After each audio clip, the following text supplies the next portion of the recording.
ناظرین، آج کی ویڈیو میں بے نظیر بھٹو کی زندگی کے کچھ حیرت انگیز پہلو کے بارے میں گفتگو ہوں گے، اور ویڈیو کے پہلے حصے میں بے نظیر کے کرکٹر ماجد خان سے عشق کی داستان ہوگی، جبکہ ویڈیو کے دوسرے حصے میں نواز شریف کے مشیر برائے میڈیا حسین حقانی کا وہ ذکر رہے گا جب اس نے بے نظیر کی چند پرسنل انفارمیشن حاصل کی تھی۔ ناظرین، یہ تمام تر تفصیلات پارلیمنٹ سے بازار حسن تک کتاب میں درج ہیں۔ اب بات کرتے ہیں بے نظیر اور کرکٹر ماجد خان کے عشق کی۔ یہ اس وقت کی کہانی ہے جب عمران خان اور ماجد خان دونوں ساتھ مل کر کرکٹ کھیلا کرتے تھے۔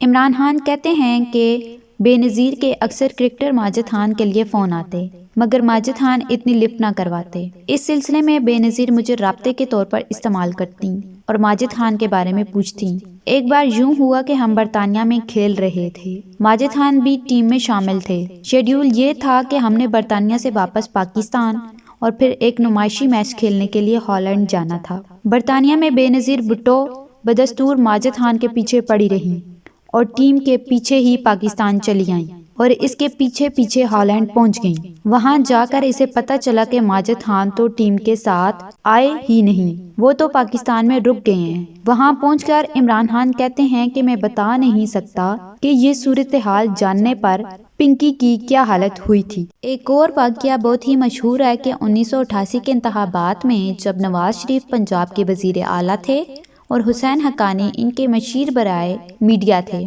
اس وقت حسین حقانی نے انتخابات کے دوران بے نظیر بھٹو اور ان کی والدہ نصرت بھٹو کی نیم عریاں تصاویر پر مبنی اشتہارات شائع کیے تھے، اور جب میاں صاحب وزیر اعظم بنے تو حقانی صاحب ان کے خصوصی معاون تھے۔